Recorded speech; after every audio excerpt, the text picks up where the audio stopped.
안녕하십니까. 수능을 80여일 남기고 어머님들과 학생들 모두 걱정과 관심이 많으실 거라고 생각을 합니다. 그래서 남은 이 수능 기간 동안 어떻게 공부하는 것이 옳을지, 현재 상황은 어떤지 그 부분에 대해서 한번 말씀을 드리고자 이렇게 영상을 찍게 되었습니다.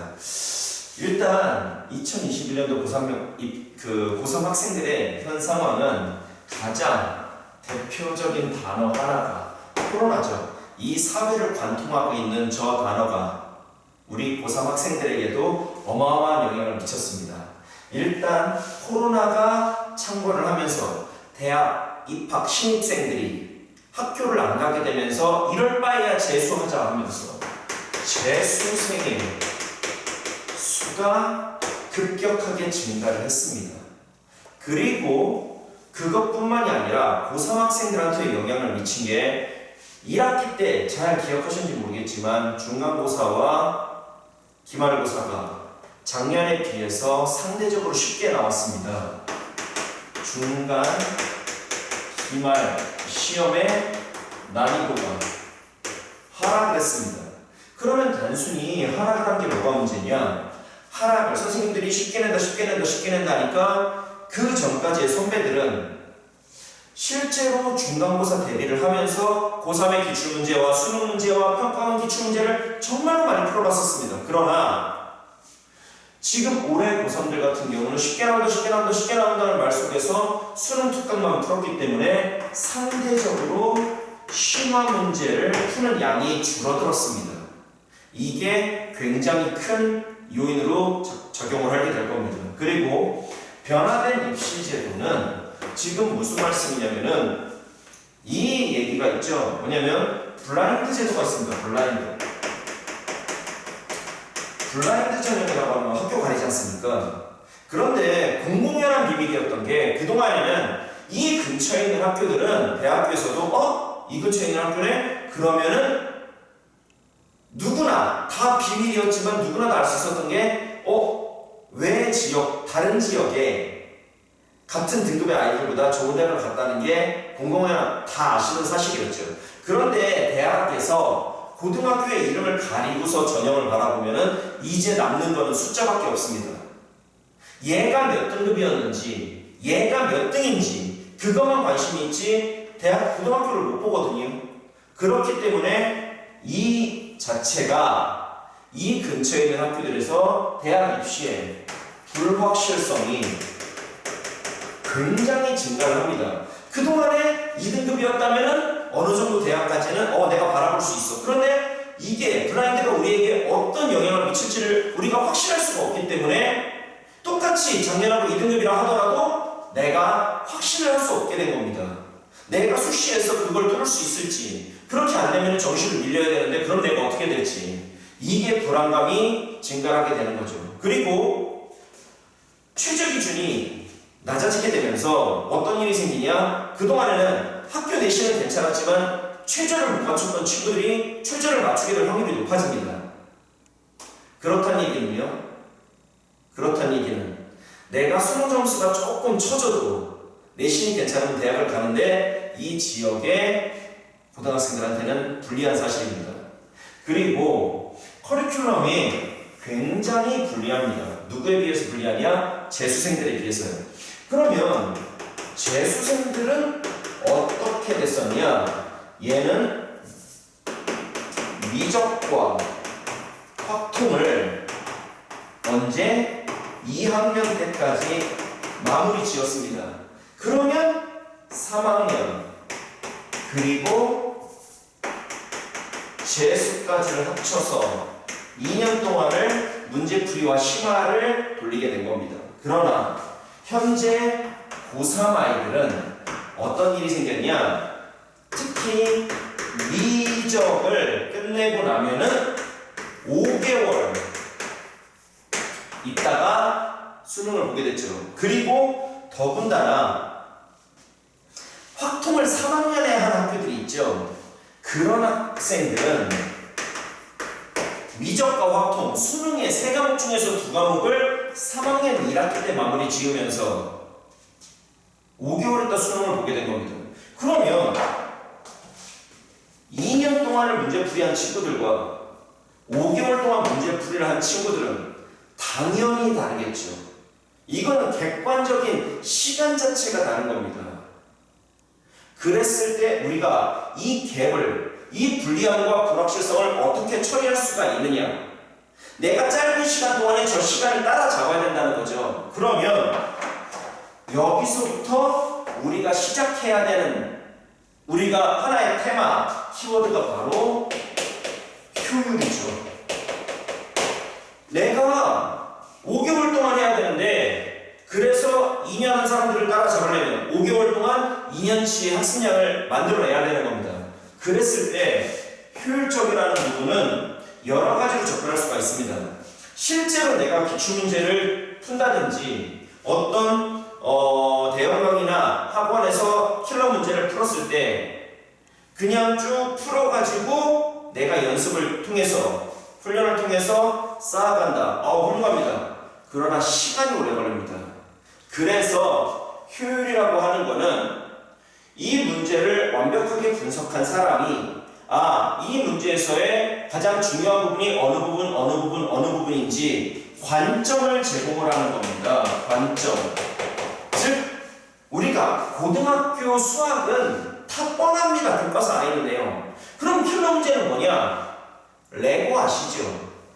어려운 문제를 각각의 테마를 잡아서 그거를 연결을 어떻게 짓느냐에 따라서 킬러 문제가 완성이 되는 겁니다. 즉, 이 문제는 관점이라고 하는 거는 그 연결고리들을 내가 어떻게 바라볼 것이냐, 그거에 대해서 제공을 받는 겁니다. 그랬을 때 그런 각각의 세부적인 내용들을 공부를 함으로써 새로운 조합을 보는 게 킬러 문제지 않습니까? 그랬을 때 내가 어느 쪽으로 관점을 보일 건지, 어느 쪽으로 바라보게 될 건지 그거를 만들어지게 됩니다. 그리고 3학년이 되면서 아까 말씀드렸지만 고3 때 활동했던 친구들은 시간 자체가 부족하다. 그럼 고2 때 활동했던 친구들은 유리하네요. 그렇지도 않은 게 고2 때 활동했던 친구들은 시간이 지나면서 까먹습니다. 수험도 너무 오래전에 있었던 일이죠. 그러다 보니까 부족했던 부분을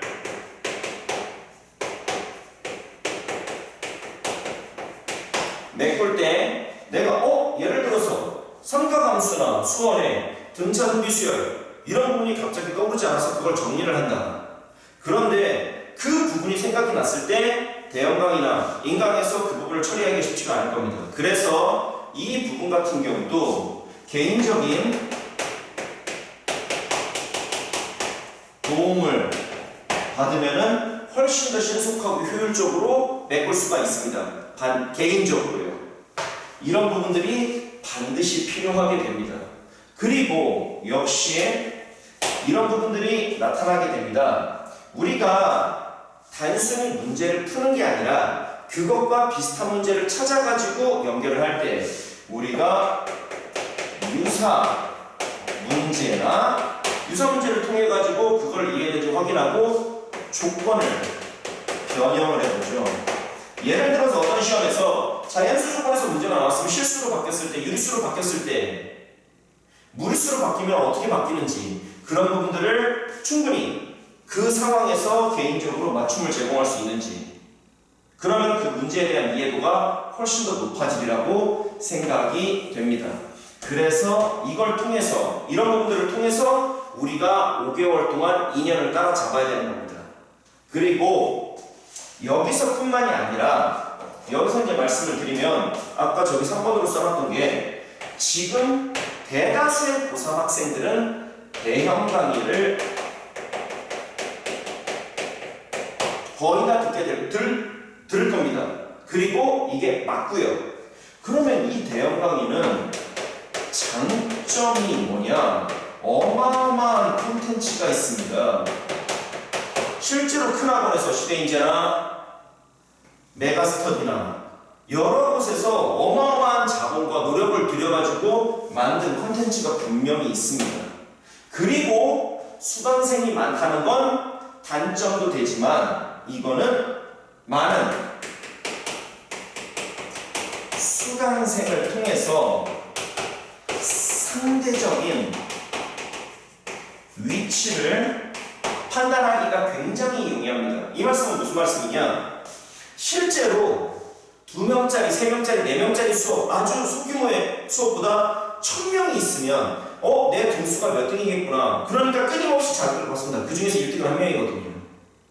그러면 실제로 이 근처에 있는 학원들에서 모여가지고 시험을 보면은 실제로 전국 단위 시험보다 등급이 안 나오는 게 사실입니다. 전국 시험에서 2등급이 나온다면 실제로 이 근처에서 시험을 보면 4등급도 안 나오는 경우가 많습니다. 그러면 끊임없이 자극을 받습니다. 나는 더 해야 돼. 조금 더 열심히 하자. 등급을 올리자. 그러면서 수능 때까지 계속 노력할 수 있는 동기부여를 끊임없이 해주는 아주 큰 장점이 있습니다. 그러나 여기에서 문제가 발생을 합니다. 어떤 문제가 발생을 하냐? 장점입니다. 그러나 컨텐츠를 완벽한데 이거를 내가 소화가 가능한지, 이게 문제입니다.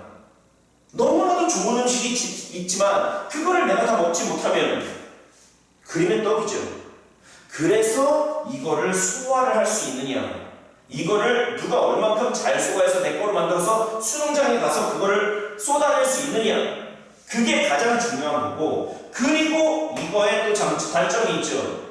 많은 수강생이 있으니까 이거는 마치 우리가 공산품을 찍어내듯이 어떤 일괄적인 설명을 통해 가지고 학생들 개개인별의 개인적인 질문이나 의문을 묻어두고 일반적인 설명을 하게 됩니다. 그렇기 때문에 여기에서 개인적인 질문을 여기서 처리하기란 굉장히 어렵습니다.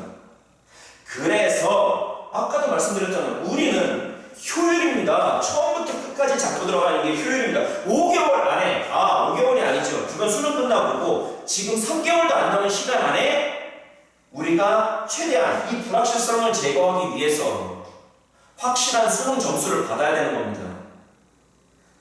어쩔 수 없는 경우 정시까지를 고려를 해야 된다는 얘기죠. 그랬을 때 우리는 이 대형 강의를 인강도 역시 마찬가지입니다.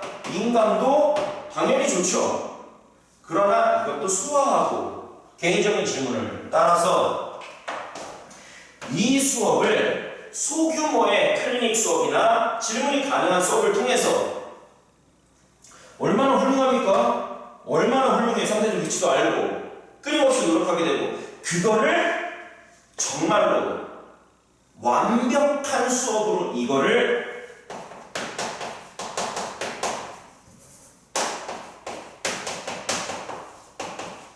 완벽한 수업으로 만들 수가 있습니다. 이거를 조금의 그 단점들이 있죠? 약간의 단점. 그것들을 제가 완벽하게 만들어 드릴 수가 있습니다. 그렇고요.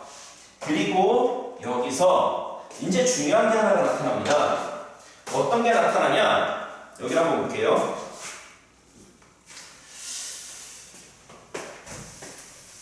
실제로 어머님들께 이 말씀을 한번 드려보고 싶습니다. 대형 강의나 어떤 그룹 수업을 하는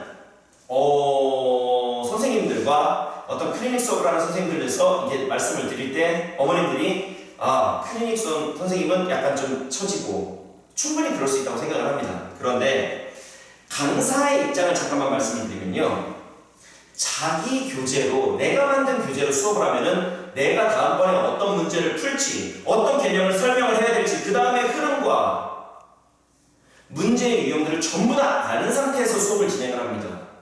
그것과 클리닉 수업은 어떤 일이 생기냐, 학생들이 무엇을 가지고 올지, 그 다음에 내가 뭐를 설명해야 될지, 그거에 대해서 정말로 무방비적으로 노출이 되어 있습니다. 그렇기 때문에 굉장히 그 강사의 불확실성이 올라갑니다. 그렇기 때문에 강사는 내가 미처 준비하지 못했던 것도 그거를 전부 다 커버해서 설명을 할 수 있어야 되는 네 번째가 뭐냐, 강사의 역량입니다. 강사의 역량. 즉 무슨 말씀이냐, 내가 지금 이게 모르는데 직접 가서 질문을 했을 때 바로바로 답이 와야 됩니다. 그렇지 않고서는 그 수업을 듣는 이유가 없죠. 그래서 강사의 역량이 오히려 대형 강의보다도 클리닉 수업이 더 중요한 겁니다. 그랬을 때 그러면은 어떤 강사가 역량이 있고 어떤 강사가 역량이 부족한지 그걸 어떻게 하느냐? 반드시 이게 시간이라는 겁니다. 시간. 즉 무슨 말씀이냐? 내가 실제로 그 선생님한테 문제를 들고 가서 그걸 설명을 받고 내가 이해가 되는지 이것을 통해 가지고 강사를 판단을 하는 겁니다. 그래서 나한테 맞고 그 설명이 나한테 도움이 된다면은 수강을 하고 그렇지 않으면은 듣지 않게 되겠죠. 그래서 저는 지금 현재 모든 수업에서 시강을 하고 난 다음에 수강 여부를 학생들한테 맡깁니다. 그랬을 때 거의 모든 학생들이 시강을 들은 학생들은 거의 다 수업에 참여를 하고 있습니다. 그래서 저 같은 경우는 그냥 무비판적으로 내 수업이 좋다, 내 수업이 나는 완벽하다 그게 아니라 문제를 들고 와서 저와 몇 문제라도 같이 풀어보고 그 다음에 저 선생님의 스타일이 어떤지를 보고서 판단하시고서 나의 효율적인 학습을 위해서 도움이 될지를 한번 여러분들이 판단을 해보시고서 결정을 하시는 게 가장 이상적인 방법이라고 생각을 합니다. 그리고 강사의 역량 중에서도 저는 실력은 제가 봤을 때는 다 있을 수도 있다고 봅니다. 대치동에서 한 10년 이상 수업한 사람들 중에서 실력이 없는 사람이 누가 있겠습니까? 저는 이거만큼이나 중요한 게 저는 성격이라고 봅니다. 저는 다른 영상에서도 나타냈지만 성적이 아주 올라가도 봤었고 내려가도 봤었고 이런 굴곡이 있으면서 정말로 어떤 것을 이해를 못하는 학생들의 마음도 이해를 하고 정말로 최상위권도 찍어봤기 때문에 잘하는 학생들이 뭘 자꾸 내가 더 갈구하는지 어떤 어려운 문제에 대한 어떤 좀 더 그 목마름 이런 것도 알고 있기 때문에 그 부분을 양쪽을 다 채워줄 수 있는 그런 강사라고 생각을 하고 어머님들께서 또는 학생들께서 직접 오셔서 한번 저를 보시고서 판단해 주시면 어떠실까 하는 생각도 듭니다.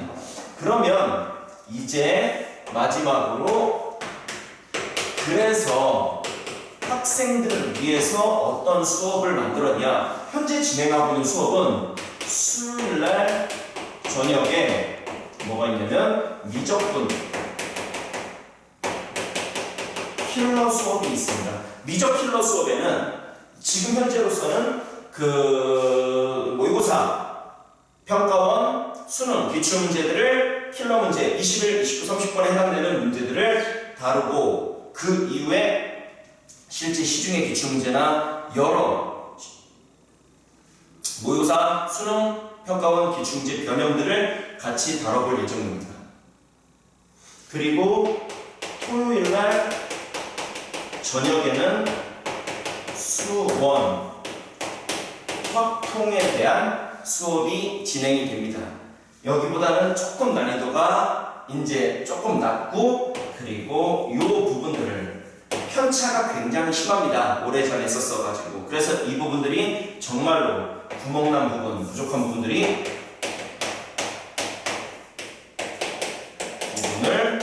없앨 수 있도록 이거를 반드시 채워서 이 수원하고 확통 어느 정도만 메꿔주면은 2등급부터는 무조건 시작을 하게 될 겁니다. 그래서 안정적인 2등급을 맞아서 여기서 1등급을 만들어내도록 그렇게 수업을 진행을 하고 있고 토요일날 오전 같은 경우는 클리닉 수업이 진행이 됩니다. 나는 다른 학원을 다니면서 병행을 하면서 질문을 위주로 하고 싶다. 이렇게 돼 있을 때 이 수업에 와가지고 내가 기존의 대형 강의나 인강을 보충을 충분히 하실 수 있도록 진행이 되도록 합니다. 그러면 여기서는 어떻게 진행이 되냐? 여기서 만들어지는 수요일 저녁이나 토요일 저녁 수업도 수업 후에 클리닉이 붙어 있습니다. 그래서 지금 이 수업을 들으면서도 내가 미적 수업을 들으면서 다른 과목이나 다른 거 질문해도 되냐? 다 가능합니다. 언제나 다 커버가 가능하고 그래서 이 클리닉 시간에 그리고 강의실 외의 별도의 공간에서 우리가 추가로 공부를 할 장소를 제공을 하니까 그쪽에서 공부를 하시면서 질문을 하셔도 충분하다는 거. 그리고 여기뿐만이 아니라 이제 고3 학생들이 거의 다 가정학습이라는 거를 하지 않습니까? 예, 우리 코로나가 이제 대단해졌죠. 그러면서 가정학습을 하다 보니까 우리가 시간 관리가 쉽지 않으니까 이때 평일 낮에 수능 실제 시험 시간 있지 않습니까? 수능 수학 영역 시험 시간에 우리도 여기 와서 모의고사를 봅니다. 모의고사를 보면서 당연히 실전 감각도 키우고 그리고 이거에 해당되는 해설 강의도 같이 찍고 그리고 여기에다가 당연히 뭐가 추가됩니까? 기본적인 클리닉 시간이 추가가 되면서 학생들이 정말로 88일 동안에 그 완벽한 뒤집기를 완벽한 역전 그리고 완벽한 다지기 이거를 저와 같이